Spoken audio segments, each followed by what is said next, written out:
के पाठक को लेकर क्या कहेंगे, जिस तरीके से टाइमिंग बार बार चेंज कर रहे हैं? देखिए, के पाठक जो है वो तानाशाही रवैया अपना रहे हैं और हम लोकतंत्र में तानाशाही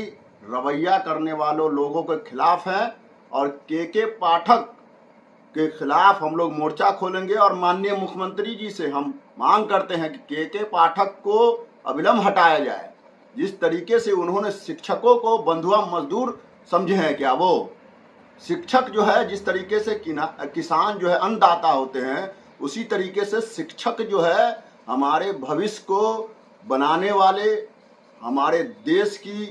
को उन्नति पर ले जाने के लिए, समाज को उन्नति पर ले जाने के लिए महत्वपूर्ण योगदान देते हैं।